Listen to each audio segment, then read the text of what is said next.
ਤੁਸੀਂ ਦੇਖ ਰਹੇ ਹੋ ਜਗਬਾਣੀ ਟੀਵੀ। ਮੈਂ ਸੁਨੀਲ ਕੁਮਾਰ ਗੱਲ ਕਰਾਂਗੇ ਅੱਜ ਪੰਜਾਬ ਚੋਣ ਪ੍ਰਚਾਰ ਦੀਆਂ ਉਹਨਾਂ ਤਸਵੀਰਾਂ ਦੀਆਂ ਜਿਹੜੀਆਂ ਲਗਾਤਾਰ ਧਾਕ ਪਾ ਰਹੀਆਂ ਨੇ ਚੋਣ ਮੈਦਾਨ ਦੇ ਵਿੱਚ, ਕਿਉਂਕਿ ਪੰਜਾਬ ਦੇ ਦਿੱਗਜ ਲੀਡਰਾਂ ਦੀਆਂ ਕੁੜੀਆਂ, ਉਹਨਾਂ ਦੀਆਂ ਧੀਆਂ ਧਮਾਕੇਦਾਰ ਚੋਣ ਪ੍ਰਚਾਰ ਕਰ ਰਹੀਆਂ ਹਨ। ਆਓ ਦੇਖਦੇ ਹਾਂ ਇਸ ਸਪੈਸ਼ਲ ਰਿਪੋਰਟ ਦੇ ਵਿੱਚ।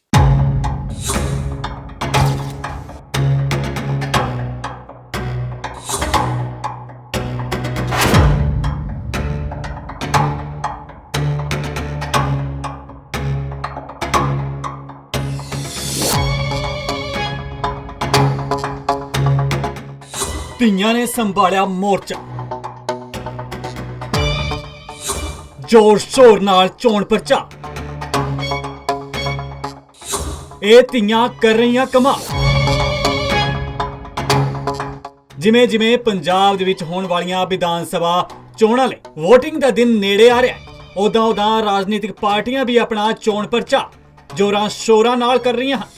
ਜਿੱਥੇ ਉਮੀਦਵਾਰਾਂ ਦੇ ਵਰਕਰ ਉਹਨਾਂ ਨਾਲ ਮੁੰਡਾ ਜੋੜ ਖੜੇ ਹਨ ਤੇ ਹੌਲੀ ਹੁਣ ਪੰਜਾਬ ਦੀ ਸਿਆਸਤ ਦੇ ਵਿੱਚ ਸਿਆਸੀ ਆਗੂਆਂ ਦੇ ਪਰਿਵਾਰਕ ਮੈਂਬਰ ਵੀ ਸਕਰੀय ਹੁੰਦੇ ਨਜ਼ਰ ਆ ਰਹੇ ਹਨ।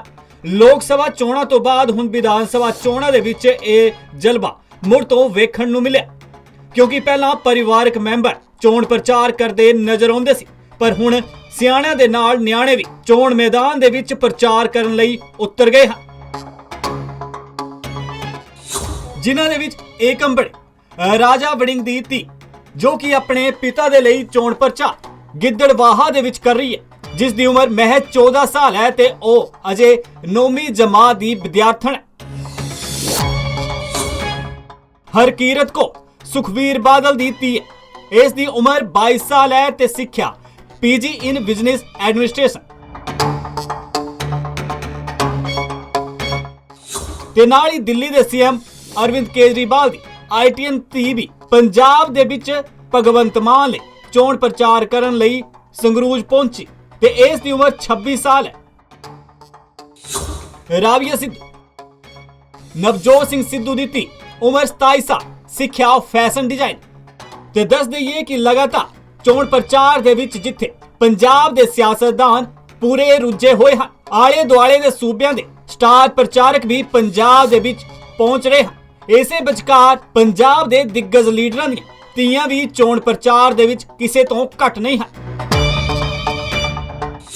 ਏਕਮ ਬੜਿੰਗ ਨੇ ਸਾਂਭਿਆ ਗਿੱਦੜਬਾਹਾ। ਰਾਜਾ ਵੜਿੰਗ ਦੀ ਧੀ ਏਕਮ ਬੜਿੰਗ ਵੀ ਆਪਣੇ ਪਿਤਾ ਲਈ ਡੋਰ ਟੂ ਡੋਰ ਕੈਂਪੇਨ ਕਰਦੀ ਨਜ਼ਰ ਆਈ ਤੇ ਘਰ ਜਾ ਕੇ ਲੋਕਾਂ ਤੋਂ ਆਪਣੇ ਪਿਤਾ ਲਈ ਵੋਟਾਂ ਮੰਗੀਆਂ।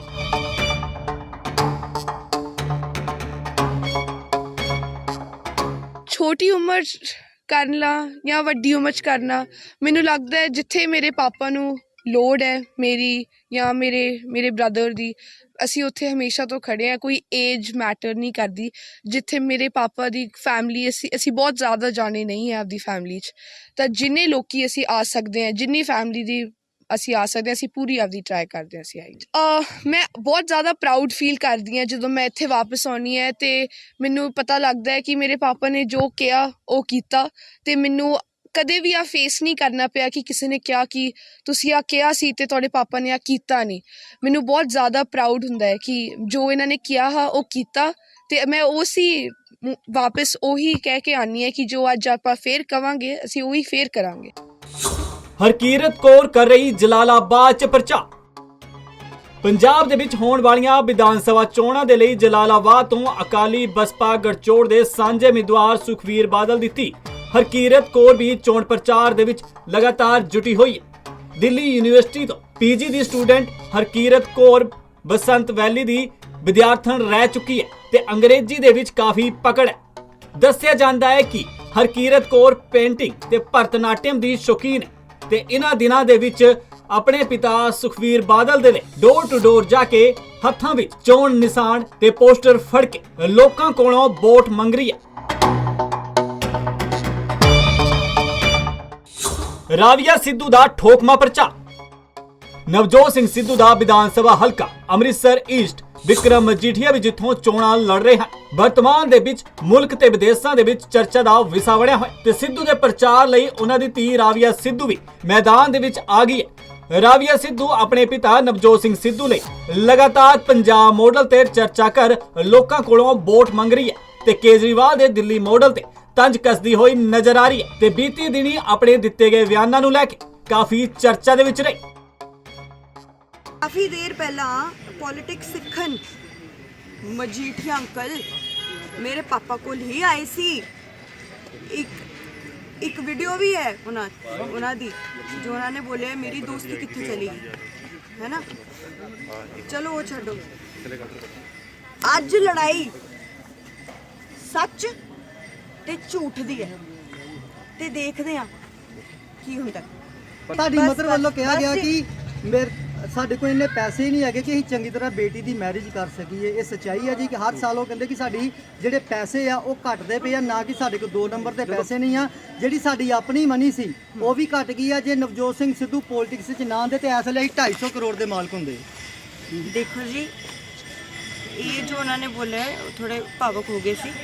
मैं ही खुद क्या सी कि मैं शादी तब तक नहीं कराऊंगी जब तक पापा जितनगे नहीं। पापा मैनू हले तक कहने राविया इत्थे जा एक पढ़ सारा कुछ कर, थोनू लगता है हुण मेरे लिए वो नहीं होएगा। चलो जो भी है सच्चाई चीज हुई। ਹਰਸ਼ਿਤਾ ਦਾ ਸੰਗਰੂਰ ਚ ਹੱਲਾਵੋ। ਪੰਜਾਬ ਵਿਧਾਨ ਸਭਾ ਚੋਣਾਂ ਦੇ ਲਈ ਦਿੱਲੀ ਦੇ ਸੀਐਮ ਅਰਵਿੰਦ ਕੇਜਰੀਵਾਲ ਦੀ ਘਰਵਾਲੀ ਸੁਨੀਤਾ ਕੇਜਰੀਵਾਲ ਤੇ ਉਹਨਾਂ ਦੀ ਧੀ ਹਰਸ਼ਿਤਾ ਵੀ ਪੰਜਾਬ ਦੇ ਆਮ ਆਦਮੀ ਪਾਰਟੀ ਦੇ ਸੀਐਮ ਫੇਸ ਭਗਵੰਤ ਮਾਨ ਲਈ ਚੋਣ ਪ੍ਰਚਾਰ ਕਰਨ ਪਹੁੰਚੀ। ਧੂਰੀ ਸ਼ਹਿਰ ਦੇ ਵਿੱਚ ਇੱਕ ਚੋਣ ਰੈਲੀ ਨੂੰ ਸੰਬੋਧਿਤ ਕਰਦੇ ਹੋਏ ਅਰਵਿੰਦ ਕੇਜਰੀਵਾਲ ਦੀ ਧੀ ਹਰਸ਼ਿਤਾ ਕੇਜਰੀਵਾਲ ਨੇ ਕਿਹਾ ਕਿ ਉਸ ਨੂੰ ਭਾਸ਼ਣ ਦੇਣ ਨਹੀਂ ਆਉਂਦਾ, ਪਰ ਪੰਜਾਬ ਦੇ ਲੋਕਾਂ ਨੇ ਉਸ ਦੇ ਵਿੱਚ ਜੋਸ਼ ਭਰ ਦਿੱਤਾ ਹੈ।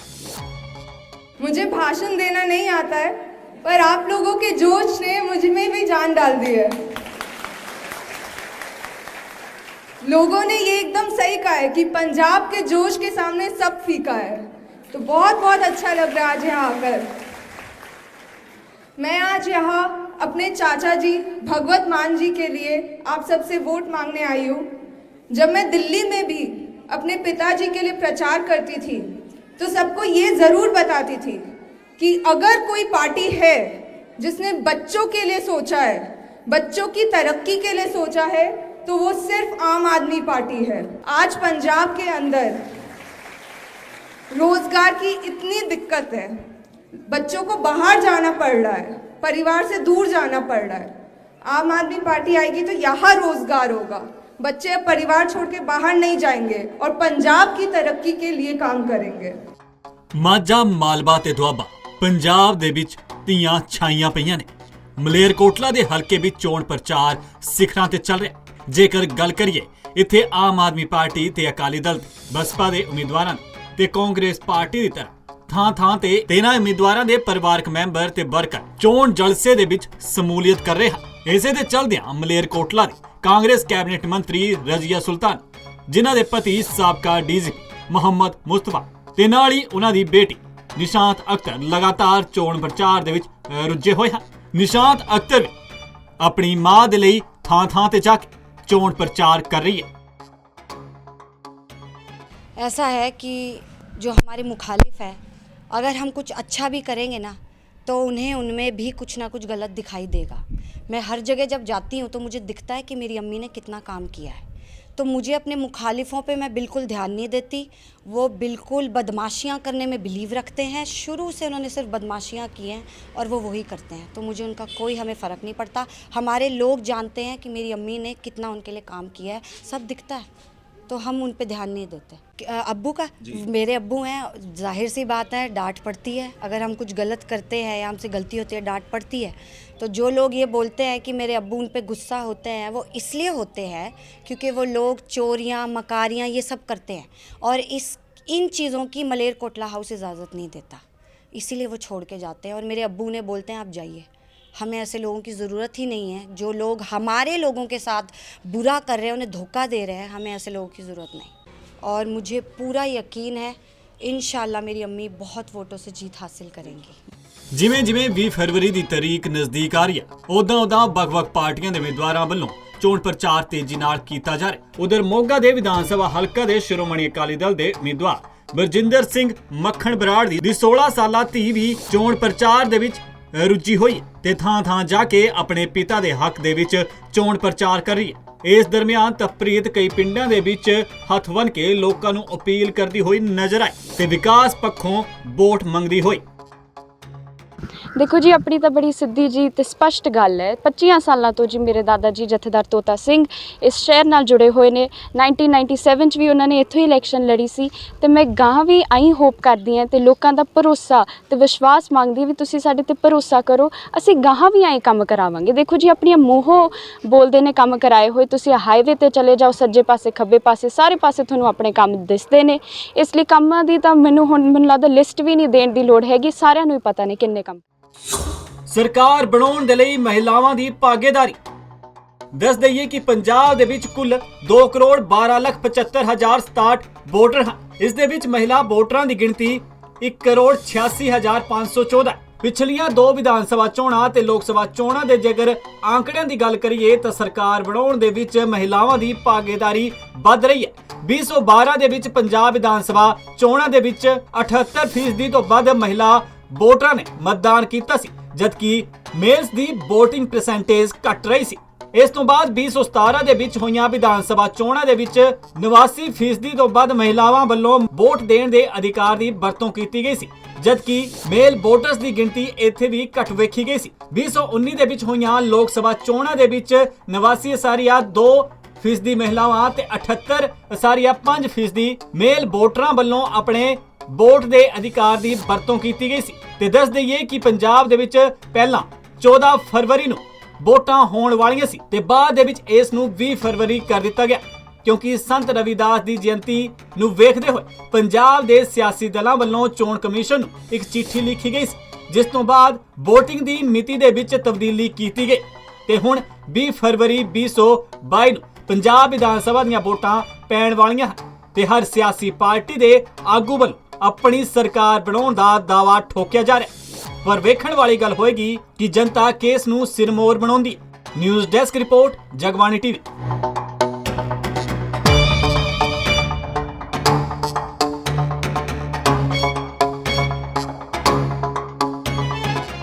ਤੇ ਤੀਆਂ ਵੱਲੋਂ ਚੋਣ ਪ੍ਰਚਾਰ ਦੀਆਂ ਤੁਸੀਂ ਤਸਵੀਰਾਂ ਵੀ ਵੇਖੀਆਂ ਤੇ ਗੱਲਾਂ ਵੀ ਸੁਣੀਆਂ, ਪਰ ਮਹਿਲਾਵਾਂ ਦਾ ਪੰਜਾਬ ਦੇ ਵਿੱਚ ਜਿਹੜਾ ਵੋਟ ਫੀਸਦੀ ਅਕਸਰ ਵੇਖਿਆ ਜਾਂਦਾ, ਚਾਹੇ ਉਹ 2012 ਦੀਆਂ ਚੋਣਾਂ ਹੋਣ, 2017 ਦੀਆਂ ਜਾਂ ਫਿਰ ਲੰਘੀਆਂ ਲੋਕ ਸਭਾ ਚੋਣਾਂ ਹੋਣ, ਉਹਦੇ ਵਿੱਚ ਜਿਹੜਾ ਮਹਿਲਾਵਾਂ ਦਾ ਵੋਟ ਬੈਂਕ ਦਾ ਅਧਿਕਾਰ ਹੈ ਤੇ ਉਹਦੀ ਵੋਟ ਪਰਸੈਂਟੇਜ ਜਿਹੜੀ ਆ ਉਹ ਲਗਾਤਾਰ ਵੱਧ ਦੇਖੀ ਗਈ ਆ ਜਿਹੜੇ ਮਰਦ ਨੇ ਉਹਨਾਂ ਨਾਲੋਂ। ਤੇ ਹੁਣ ਜਿਹੜੀਆਂ ਕੁੜੀਆਂ ਨੇ ਉਹ ਲਗਾਤਾਰ, ਜਿਹੜੀਆਂ ਤੀਆਂ ਨੇ ਲਗਾਤਾਰ ਉਹ ਚੋਣ ਪ੍ਰਚਾਰ ਦੇ ਵਿੱਚ ਰੁੱਝੀਆਂ ਹੋਈਆਂ ਹਨ। ਕਿਸੇ ਲੀਡਰ ਦੀ ਕਰਵਾਲੀ ਤੇ ਕਿਸੇ ਦੀ ਬਹੂ ਤੇ ਕਿਸੇ ਦੀ ਮਾਂ ਚੋਣ ਪ੍ਰਚਾਰ ਦੇ ਵਿੱਚ ਰੁੱਝੀ ਹੋਈ ਹੈ। ਪਰ ਵੇਖਣ ਵਾਲੀ ਗੱਲ ਹੋਵੇਗੀ ਕਿ ਇਸ ਵਾਰ ਦੀਆਂ ਚੋਣਾਂ ਦੇ ਚੋਣ ਨਤੀਜੇ ਕਿਸ ਦੇ ਹਿੱਸੇ ਆਉਂਦੇ ਹਨ ਤੇ ਕਿਸ ਨੂੰ ਪੰਜਾਬ ਦਾ ਸਿਰਮੌਰ, ਪੰਜਾਬ ਦੀ ਜਨਤਾ ਬਣਾਉਣ ਦੇ ਵਿੱਚ ਸਹਿਯੋਗ ਕਰਦੀ ਹੈ। ਫਿਲਹਾਲ ਇਸ ਸਪੈਸ਼ਲ ਰਿਪੋਰਟ ਦੇ ਵਿੱਚ ਇੰਨੇ। ਮੈਨੂੰ ਸੁਨੀਲ ਕੁਮਾਰ ਨੂੰ ਦਿਓ ਇਜਾਜ਼ਤ। ਧੰਨਵਾਦ।